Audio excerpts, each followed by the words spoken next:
Palavra da Verdade, com Hernandes Dias Lopes. E hoje nós vamos trabalhar o Salmo 27.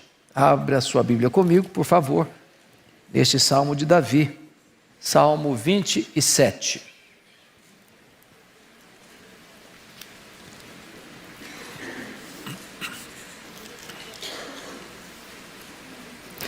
Esse salmo diz o seguinte: o Senhor é a minha luz e a minha salvação. De quem terei medo? O Senhor é a fortaleza da minha vida.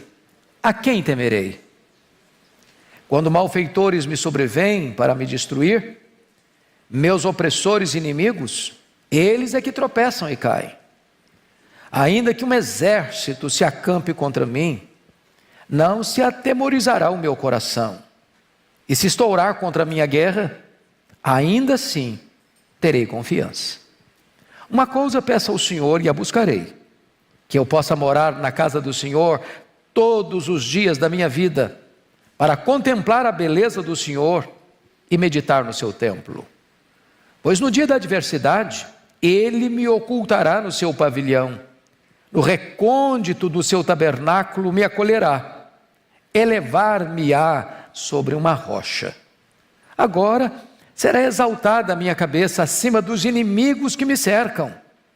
No seu tabernáculo oferecerei sacrifício de júbilo, cantarei e salmodiarei ao Senhor. Ouve, Senhor, a minha voz, eu clamo. Compadece-te de mim e responde-me. Ao meu coração me ocorre: buscai a minha presença. Buscarei, pois, Senhor, a tua presença. Não me escondas, Senhor, a tua face. Não rejeites com ira o teu servo. Tu és o meu auxílio. Não me recuses, nem me desampares, ó Deus da minha salvação. Porque se meu pai e minha mãe me desampararem, o Senhor me acolherá. Ensina-me, Senhor, o teu caminho e guia-me por vereda plana, por causa dos que me espreitam.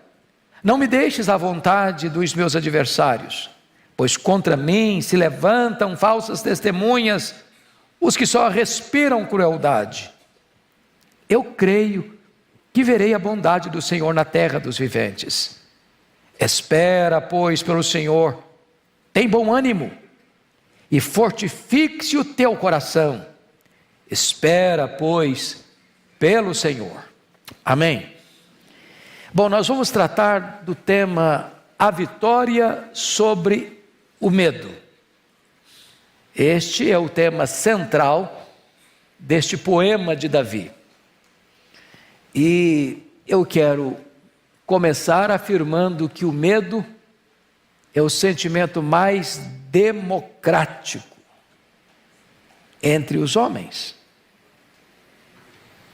Quem de nós nunca teve medo?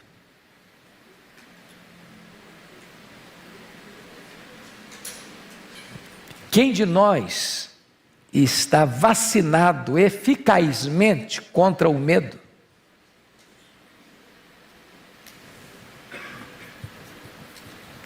Quais são os seus medos? Há muitos medos.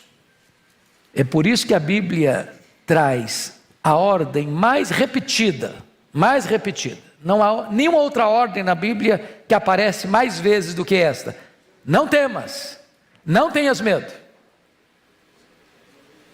Como Deus não chove no molhado, como as palavras de Deus não são lançadas simplesmente ao ar, mas elas têm um propósito. Deus sabe que você e eu lidamos com esse problema: medo. Há fobias, e muitas. Por exemplo, eu fui descobrir um dia lá no Egito que eu tinha claustrofobia. Eu não sabia. Estava subindo uma daquelas pirâmides, muita gente, muito calor, e de repente me falta o ar. E eu pensei que eu fosse morrer, porque não conseguiria jamais atender uma pessoa em emergência ali.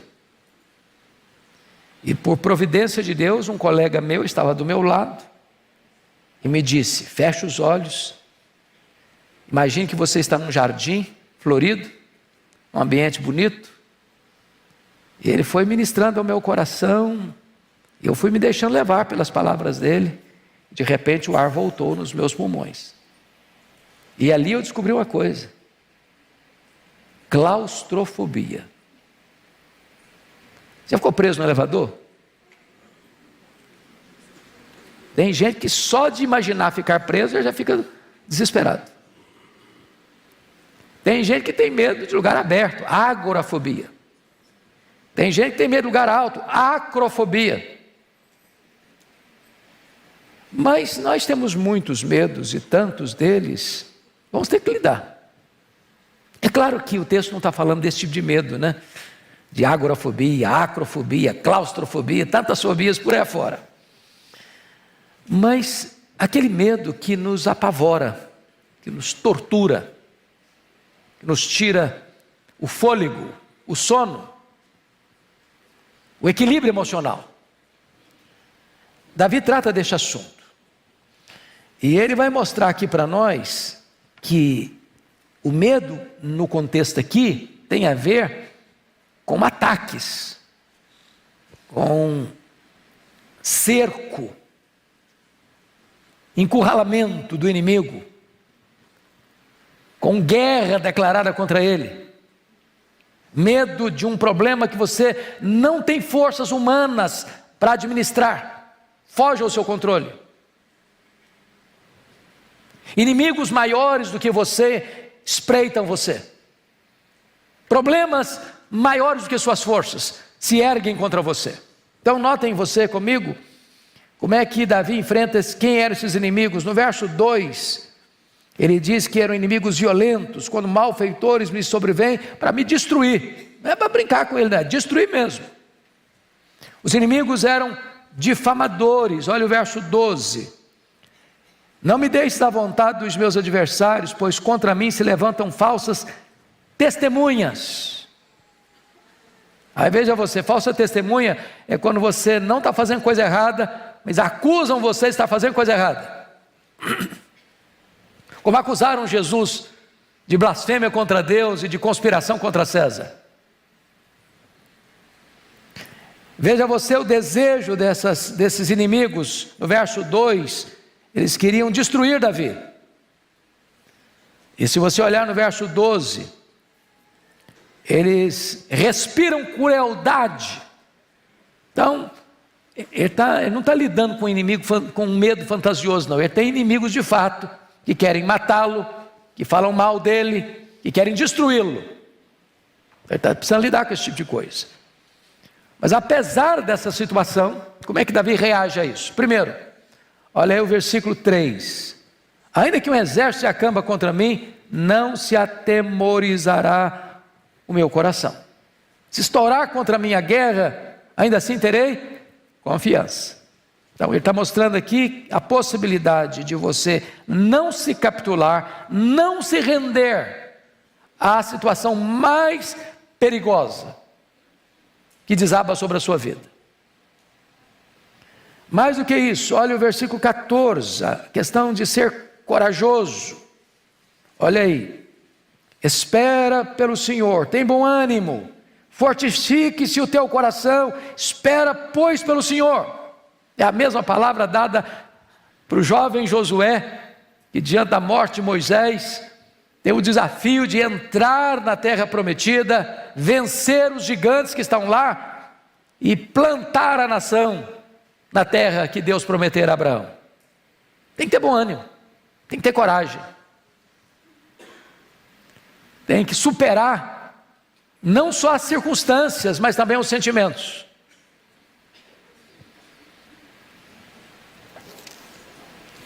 Então, eu gostaria de, dada essa introdução, entrar na exposição do texto.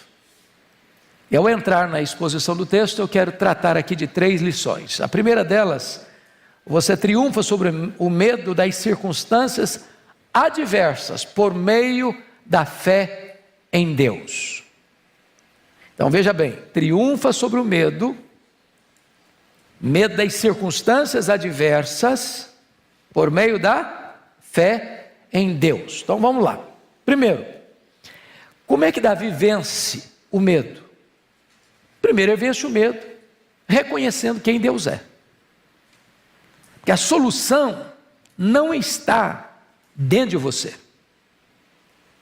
A solução está acima de você. Você não vence o medo porque você é um gigante apenas. Você é forte, você é corajoso, você é destemido, porque você enfrenta qualquer situação de peito aberto. Não é assim não. Olha o verso 1 comigo. O Senhor é a minha luz e a minha salvação. De quem terei medo? O Senhor é a fortaleza da minha vida. A quem temerei? Davi não diz, eu sou forte, por isso eu não tenho medo. Eu sou um guerreiro, por isso eu não tenho medo. Eu tenho um exército, por isso eu não tenho medo. Eu sou rico, por isso eu não tenho medo. Eu tenho saúde, por isso eu não tenho medo. Não, ele não está falando isso. Ele se reporta a Deus. E veja você qual a descrição que ele faz de Deus aí. O Senhor é o que primeiro? A minha luz. Então, quando fala que Deus é luz, e o Novo Testamento diz lá em 1 de João 1,5, Deus é luz, não há nele treva nenhuma. Luz é um símbolo, não é? Quando você fala em luz, você fala de quê? Você fala de verdade, você fala de justiça, você fala de santidade, você fala de algo que esclarece, que ilumina, que aquece, que purifica, que irradia para todo lado, que avisa do perigo. Mas note que ele não diz que Deus é luz. Deus é o que mais? É a minha luz. Porque não é apenas uma questão de ter consciência de que Deus existe. É a questão de saber que esse Deus que existe, o único Deus, é o seu Deus. Essa é a diferença. Tem muita gente que sabe que Deus existe, mas ainda não tem nenhum compromisso com esse Deus. Mas Deus é mais do que luz. Deus é a minha salvação. Ele não é apenas salvador, Ele é a própria salvação. Mas Ele não é só salvador e salvação, Ele é a minha salvação. E aí você nota no verso 1, parte B, o Senhor é a fortaleza da minha vida. E aqui ele está falando em termos de guerra, ele está falando em termos de cerco, ele está falando em termos de sítio, ele está falando em termos de soldados e exércitos que estouram a guerra contra ele. E não há refúgio que possa trazer segurança. Não há torre tão alta que a seta do inimigo não chegue lá em cima. Mas ele vai dizer, o Senhor é a minha fortaleza. Essa fortaleza não é humana, não é construída com tijolo e pedra, não é uma torre alta que o inimigo não chegue lá. O Senhor é a minha fortaleza. É nele que eu me refugio. E meus amados irmãos, aqui Davi está nos mostrando a primeira razão pela qual você pode vencer o medo. É quando Deus é a sua luz, quando Deus é a sua salvação, quando Deus é a sua fortaleza. Segundo lugar, Davi vence o medo quando sabe que Deus frustra os intentos do inimigo. Olha o verso 2 comigo, pode ler comigo em voz alta? Quando malfeitores me sobrevêm para me destruir, meus opressores e inimigos, eles é que tropeçam e caem. Louvado seja Deus. A ideia aqui no grego, no hebraico melhor dizendo, desses malfeitores que sobrevêm para destruir, a ideia de uma alcateia de lobos, que vem para atacar, que vem para encurralar você.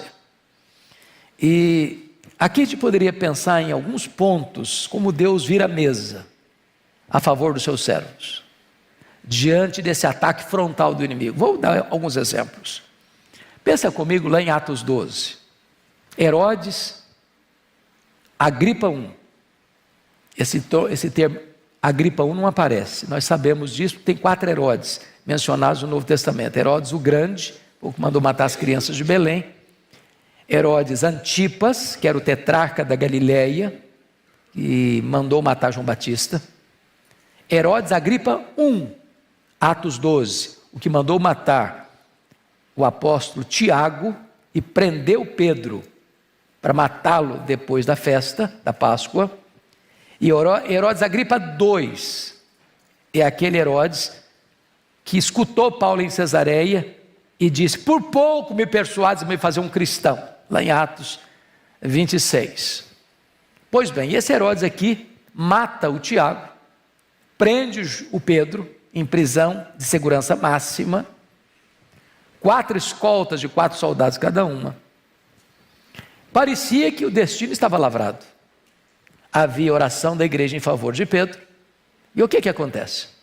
Deus manda um anjo, vai lá na prisão de segurança máxima, abre as algemas dele, manda ele calçar a sandália, manda botar a capa. Ele vai saindo, as portas vão se abrindo automaticamente, os soldados não estão vendo nada, está acontecendo um milagre diante deles, eles não estão percebendo.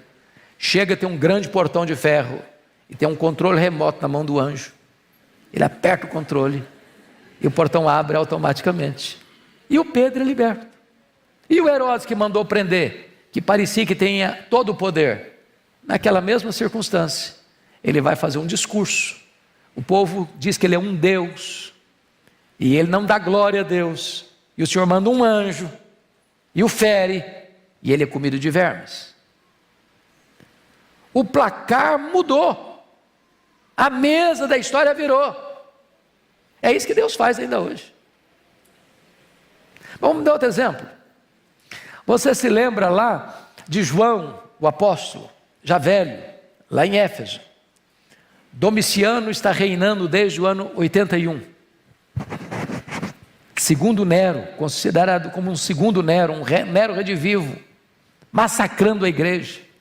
Deporta o velho João para uma colônia penal, uma ilha do mar Egeu, a ilha de Patmos. Parecia ser o fim. Parecia ser uma pá de cal jogada sobre a igreja. Mas o que acontece?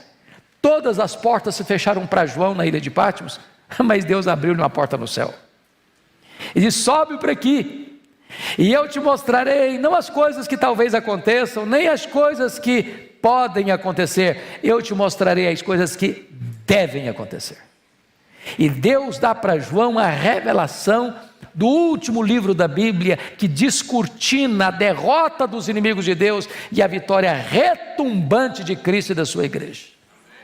Deus vira a mesa da história.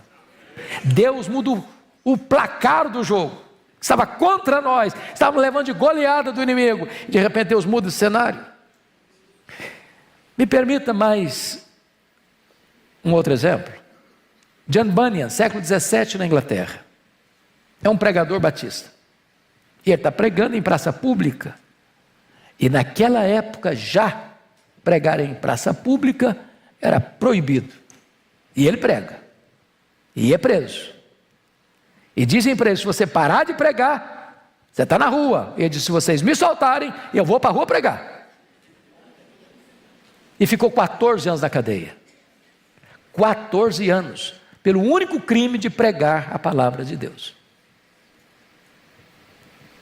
Parecia ser uma tragédia, mas foi na cadeia, enfrentando depressão, é que ele escreve O Peregrino, possivelmente um dos livros mais lidos no mundo, depois da Bíblia. Ou finalmente vamos pensar em Maria Tudor. Maria Tudor, filha de Henrique VIII, que assume o governo da Inglaterra em 1553, depois da morte precoce de Eduardo VI, que morre aos 16 anos de idade. Ela massacra os cristãos protestantes da Inglaterra, manda queimar em praça pública os 3 líderes, Latimer, Ridley, Cranmer. Muitos fugiram da Inglaterra para poupar a vida, mas ela morre providencialmente 5 anos depois, 1558, e assume o governo da Inglaterra Elizabeth, que reina até 1603, e ela decreta a volta dos foragidos para a Inglaterra, e eles que haviam tido contato com a reforma no continente, retornam para a Inglaterra fazendo 4 exigências. Queremos uma igreja com teologia pura, com liturgia pura, com governo puro, com vida pura, e desencadeiam na Inglaterra o mais importante movimento de reforma e reavivamento depois da reforma protestante, o movimento dos puritanos. Parecia que ela estava destruindo a igreja, e ela estava só promovendo a igreja de Deus. Sabe por quê, meus irmãos? Ainda que malfeitores me sobrevêm para me destruir, meus opressores e inimigos, eles é que tropeçam e caem. Deus reverte a situação a nosso favor. Terceiro lugar, Davi vence o medo quando pela fé confia, mesmo sabendo que os inimigos parecem mais fortes. Olha o verso 3, você lê comigo? Vamos lá?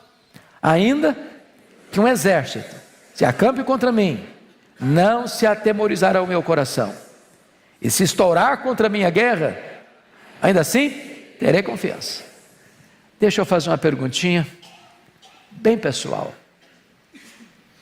Você já lidou na sua vida com um problema que você diz assim: ou Deus põe a mão, ou eu estou frito, estou liquidado? Quem já lidou com uma situação assim na vida? Ah, ainda bem que eu não estou sozinho.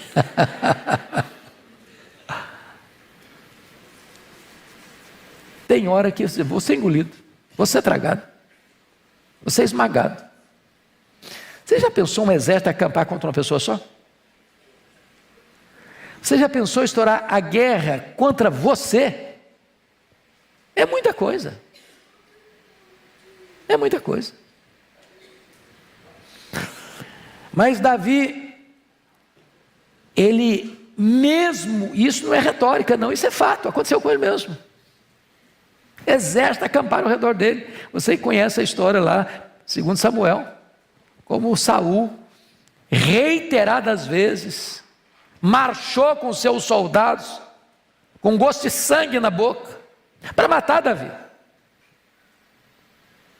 E como Deus deu estratégias, livramentos, para Davi escapar das mãos de Saul, dos cercos. Me permita mais 2 exemplos bíblicos. Você se lembra de Eliseu, quando ele estava em Dotã, e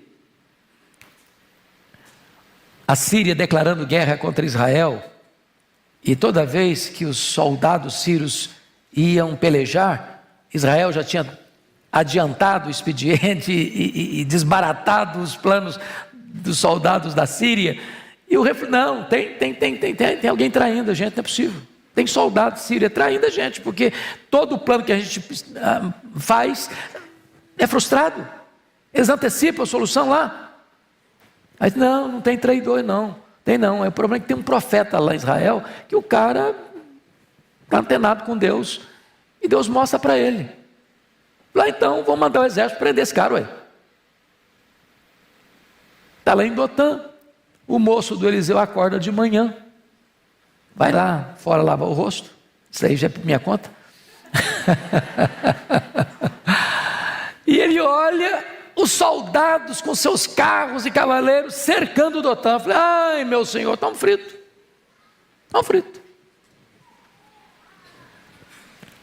O Eliseu não se intimidou, não se amedrontou, e fez uma oração: Senhor, abra os olhos desse moço, para que ele veja.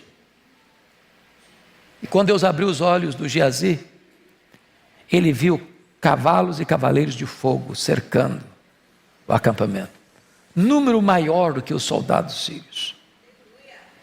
E agora Eliseu faz uma outra oração: Senhor, agora fecha os olhos dos soldados. Pediu para abrir os olhos do Geazi, fecha os olhos dos soldados inimigos. E eles ficaram cegos, temporariamente. E aí Eliseu vai guiando esses soldados cegos do exército inimigo até a cidade de Samaria. E agora o profeta ora: abre os olhos deles, Senhor. Quando eles abriram os olhos, eles estavam dentro da capital de Israel, vulneráveis aos soldados de Israel. E o rei de Israel perguntou: vamos matá-los? O profeta: não vai matar não. Dá um banquete para eles, põe uma mesa para eles, dê comida para eles. E tratou-os com generosidade. E diz o texto que não houve mais guerra da Síria contra Israel. Deus reverteu o quadro. Mas me permita um último exemplo, para entenderem como é que Deus vira a mesa. O exército parece maior, você não vê saída, e de repente Deus abre uma saída. Foi no governo de Ezequias, aqui em Judá, que as 10 tribos do norte, cuja capital era Samaria, foi tomada pelo exército poderoso da Assíria. E esse mesmo exército, depois de tomar Samaria, entrincheira Jerusalém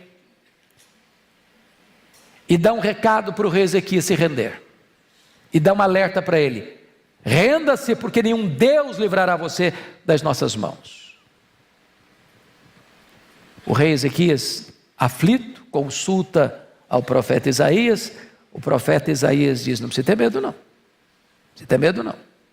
e diz o texto bíblico que o próprio Deus mandou o anjo do Senhor, e o anjo do Senhor feriu de morte 185 mil soldados assírios que entrincheiravam Jerusalém. Tem horas, meus amados irmãos, que parece que o inimigo vai nos engolir vivos, que você vai sucumbir ao problema, e aquilo que hoje parece ser a sua derrota, amanhã pode ser a sua maior vitória para a glória de Deus. Deus está no controle da história. Quarto lugar, Davi venceu o medo. Vence o medo quando sabe que Deus é o seu maior prazer. Olha o verso 4.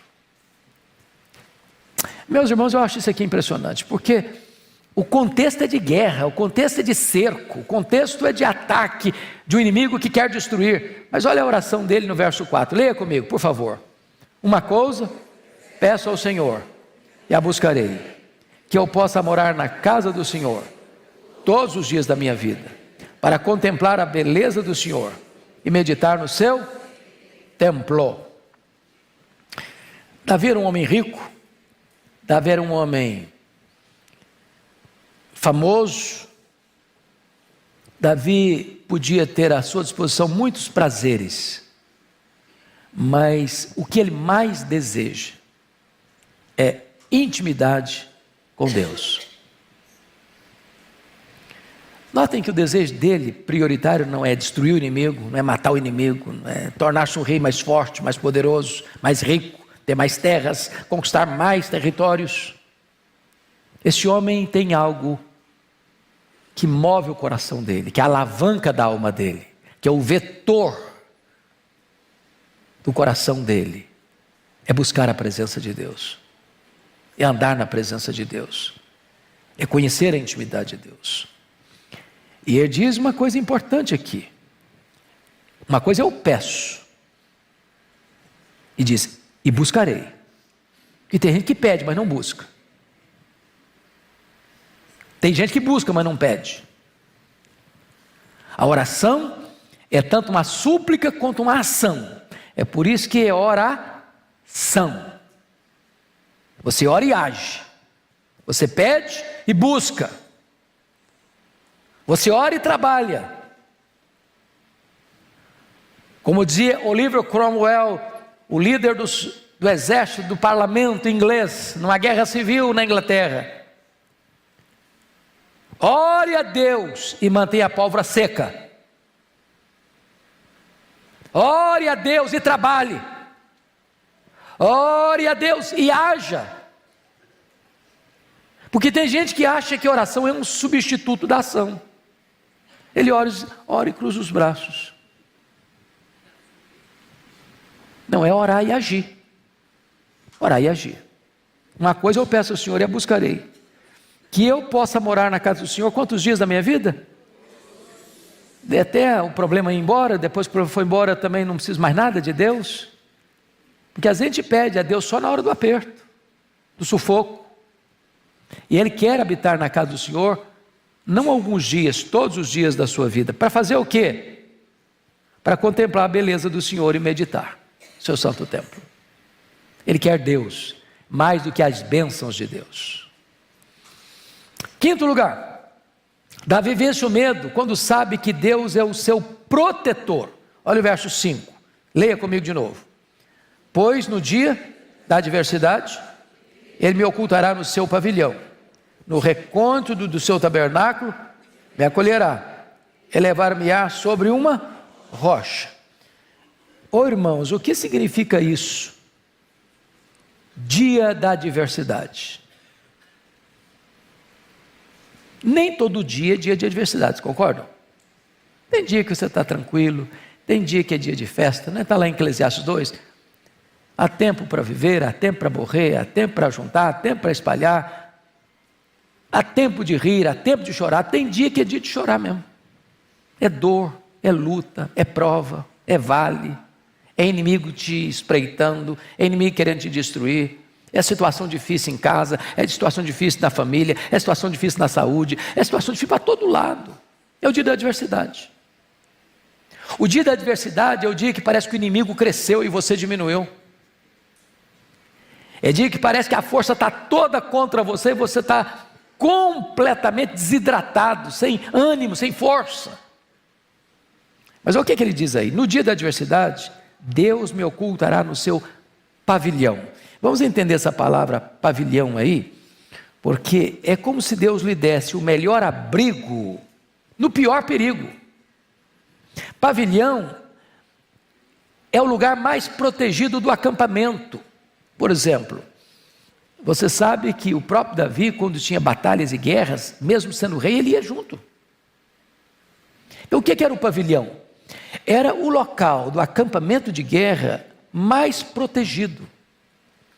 Era o quartel-general daquele que comandava as forças do exército, com as suas proteções, com a sua proteção mais fortalecida. Não se chegava no pavilhão. O inimigo podia atacar na borda, do lado, na fronteira, mas o pavilhão no centro era o lugar mais seguro. Por exemplo, por que Brasília está no coração do Cerrado brasileiro? Por que Washington não está num litoral? Você acha que apenas por preferência esse lugar é mais bonito que outro? Não, isso é estratégico. É muito mais fácil você atacar o litoral do que você atacar o centro do país, mais protegido, mais guarnecido. Então note vocês que ele está dizendo que nesse dia da adversidade, onde o inimigo vem com toda a sua fúria, com todo o seu ataque, com todas as suas armas, com todo o seu arsenal, com toda a sua virulência, nesse dia, Deus coloca você dentro do pavilhão. Dentro do pavilhão, lugar mais seguro. Mais seguro. E mais, agora ele vai usar não uma linguagem de guerra, mas uma linguagem espiritual. No recôndito do seu tabernáculo me acolherá. Você se lembra da tentação que fizeram com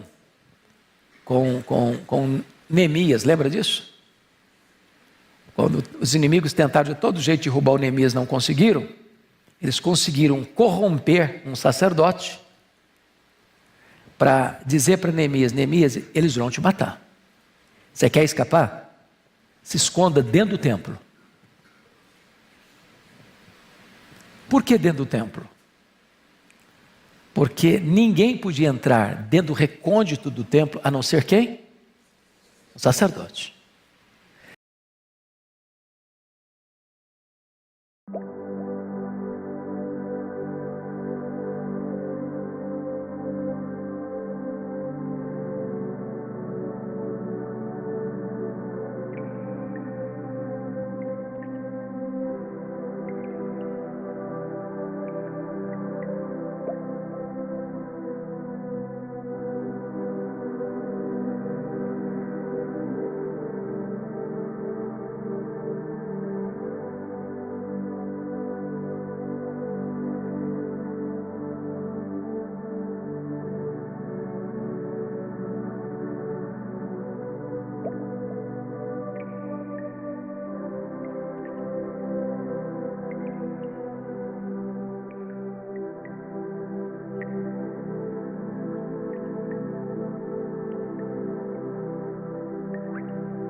templo da fertilidade. E o Deus que eles adoram é o órgão masculino, nas suas mais diversas formas. E tem sacerdotes, sacerdotisas. E as pessoas vão para lá, querendo ter filhos, desejando ter filhos, e se curvam, e adoram, e se prostram diante desse Deus. Eu estou falando de uma nação de primeiro mundo.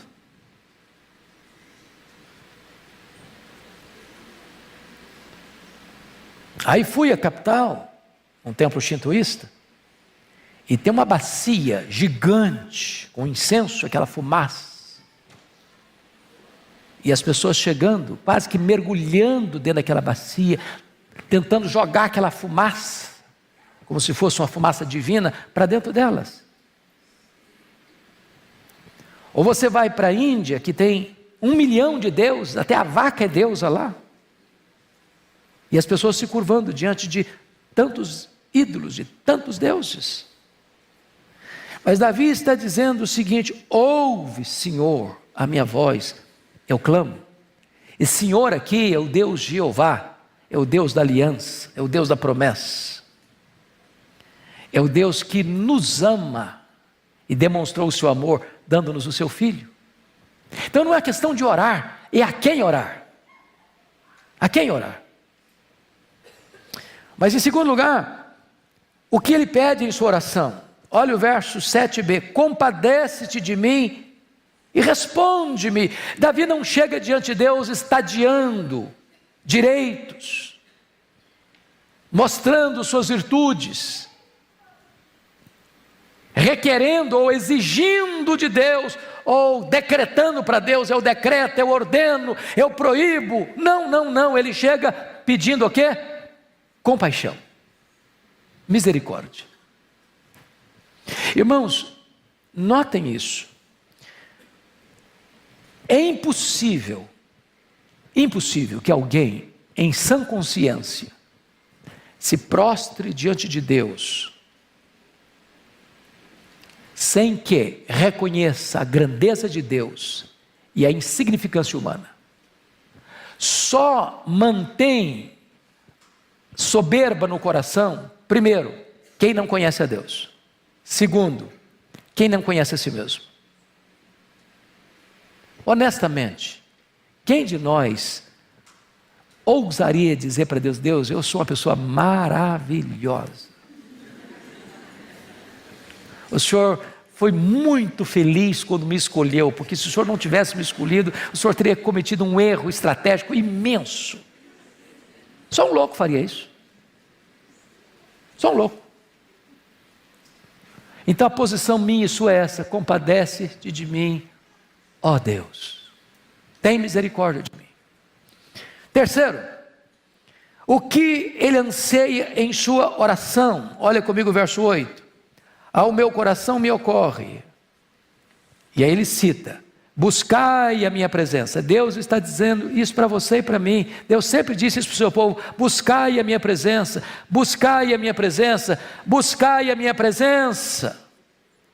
E agora ele diz, diante da ordenança divina: buscarei, pois, Senhor, a tua presença. Em outras palavras, meus irmãos, qual é a maior necessidade de nós, como igreja, como povo, como crentes? É de coisas? Qual é a nossa necessidade? É de bens materiais? É de uma casa mais bonita? De um carro mais novo? De um salário mais robusto? Essas coisas são boas, essas coisas são legítimas. Você pode pedir isso em oração. Você deve orar por isso. O nosso Deus é o Deus abençoador. Mas às vezes as nossas orações são orações quase que mercantilistas. A gente tem hora que faz de Deus um despachante celestial. E se você for olhar nas Escrituras, a maior necessidade, as orações mais importantes, não foram aquelas que chegaram diante de Deus pedindo coisas, mas ansiando pela própria presença de Deus. Me permita um exemplo. Vocês se lembram quando Deus se irou contra o povo de Israel, lá em Cades Barneia? O povo havia construído, pelas mãos de Arão, um bezerro de ouro. E adorado aquele bezerro de ouro.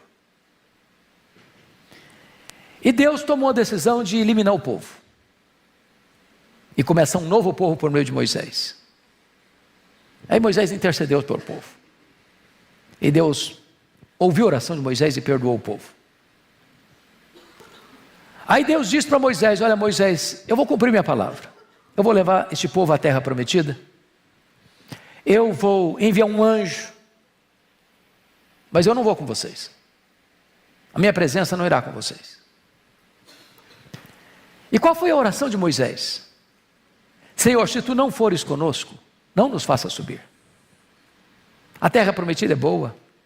Um anjo do nosso lado é muito importante. Mas a maior necessidade nossa não é da terra, nem mesmo de um anjo. É da tua presença. Porque o Deus das bênçãos é melhor que as bênçãos de Deus. A maior necessidade nossa não é de coisas, é de Deus.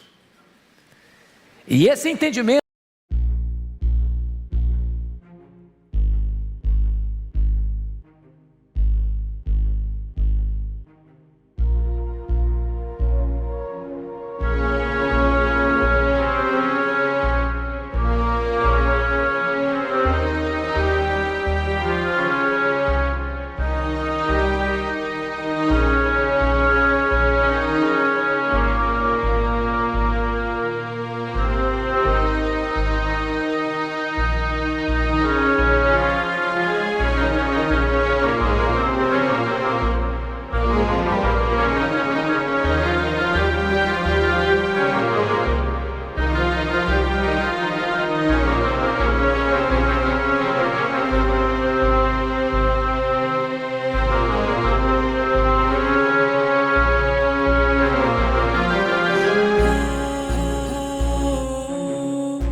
necessidade nossa é da presença de Deus, é do brilho e do resplendor da face de Deus sobre nós.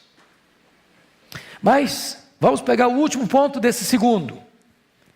O que tem Davi como convicção inabalável em sua oração? Está aí no verso 10. Leia o 10 comigo, por favor. Vamos juntos. Porque se meu pai e minha mãe me desampararem, o Senhor me acolherá. Vamos entender isso. Davi não está dizendo que o pai dele e a mãe dele o desampararam, não. Você está falando hipoteticamente. Que algumas pessoas acham que o pai de Davi o desamparou, que a mãe de Davi o desamparou. Não está escrito isso aqui. Ele está levantando uma hipótese. Qual é a hipótese? De chegar a um ponto tão crítico na minha vida, que meu pai falou: não quero saber de você não, menino. A mãe disse: menino, ó, se vira, hein? Com você eu não estou mais. Essa é uma hipótese muito rara, mas acontece. Acontece.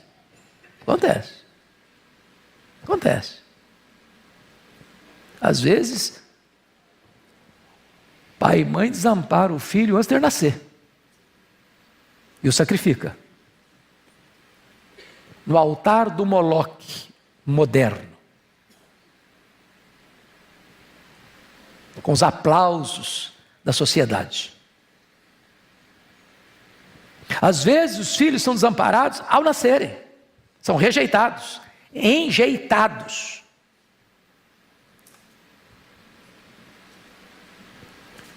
E Davi está dizendo que, ainda que na pior das situações humanas o pai e a mãe desamparassem, Deus não desampara. Ou seja, não é apenas que o inimigo ataque você não precisa ter medo. É ainda que aqueles que mais deviam estar do seu lado sejam contra você, Deus não vai desamparar você. Porque pai e mãe gostam de filho, não é porque o filho é bom não, não é porque a filha é virtuosa não. Não é verdade? A gente gosta de filho, apesar dos problemas deles. E parece que quanto mais o filho dá trabalho, mais a gente mais a gente tem que botar dose dupla de amor. Não é assim mesmo?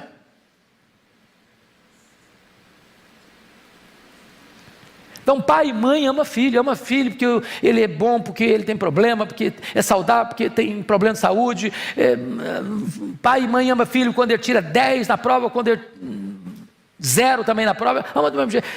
Você não ama seu filho porque ele é um sucesso. Você ama seu filho porque ele é seu filho. Mas chega um momento que pai e mãe podem desamparar filho. Mesmo assim, o Senhor me acolherá. Louvado seja o Senhor. Mas vamos ao último ponto para a gente encerrar. Você triunfa sobre o medo do futuro agora, por meio de uma viva esperança. Esse é o terceiro ponto da mensagem. Triunfa sobre o medo do futuro por meio de uma viva esperança, versos 11 a 14. Primeiro, Davi se vê um peregrino na caminhada da vida, versículo 11. Ensina-me, Senhor, o teu caminho, e guia-me por vereda plana por causa dos que me espreitam. Olha você que ele precisa de mapa e ele precisa de guia. Ensina-me, Senhor, o teu caminho. É o mapa. Mas guia-me pela vereda plana é o guia. Você tem que ter mapa, você tem que ter guia. O mapa é a Bíblia, o guia é o Senhor Jesus. Está precisando disso. Tem hora na vida que se você deixar você por conta própria, você se perde. Tem hora que o Waze bota você em caminho errado. Google Maps bota você em enrascada.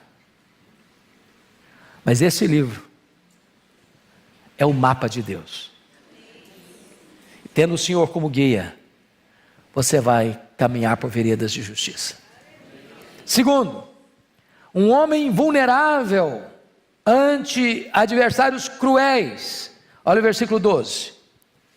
Não me deixes à vontade dos meus adversários, pois contra mim se levantam falsas testemunhas, os que só respiram crueldade. Meus irmãos, o que Davi está dizendo é o seguinte: Senhor, se o Senhor não me proteger, eu não vou aguentar, porque os meus adversários, se eu ficar à vontade deles, exposto ao propósito deles, eles vão me arrebentar, eles vão me quebrar, eles vão me derrotar, eles vão me matar, eles vão me destruir.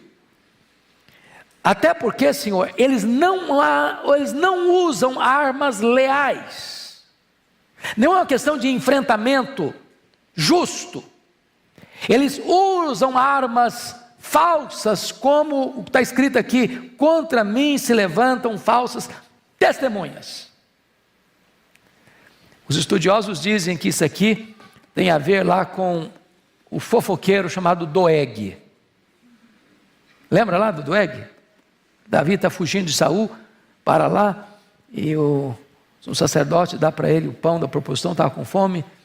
E depois o Doeg disse: olha, tem uma conspiração aqui, viu, Saul, contra você. Esse sacerdote aí está mancomunado com Davi para trair você. E aí o Saul, louco que era, chegou lá e confrontou o sacerdote, e o Saul resolveu matar o sacerdote, e todos os sacerdotes, eram 85. Mas nenhum soldado de Saul quer pegar arma para matar o sacerdote. Aí o fofoqueiro, o Doeg, que fez a denúncia falsa, Saul falou: você vai matar. E o cara teve que pegar a espada e matar homens de Deus. Falsa testemunha. Terceiro lugar, um espectador por tempos de refrigério. Olha o verso 13. Ele está olhando o cenário e agora ele mostra o desejo do coração dele. Eu creio que verei a bondade do Senhor na terra dos viventes. Eu creio que verei a bondade do Senhor. Quem crê aqui que Deus vai trazer um tempo de refrigério para a gente?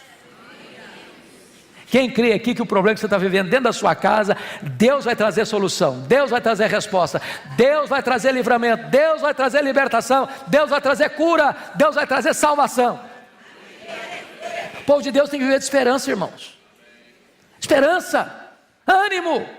Eu creio que verei a bondade do Senhor. Finalmente, um homem que alimenta o próprio coração de esperança. Vamos ler em pé, fique em pé, por favor, e vamos ler em voz bem alta o verso 14. Vamos ler juntos? Espera pelo Senhor, tem bom ânimo e fortifique o teu coração. Espera, pois, pelo Senhor. É palavra de Deus para você, é palavra de Deus para mim. Espera no Senhor, tem bom ânimo. Bom ânimo, bom ânimo. Deus está no controle, a nossa vida é dele, e é ele quem nos conduz em triunfo, e dele virá a vitória. Louvado seja o nome do Senhor. Amém.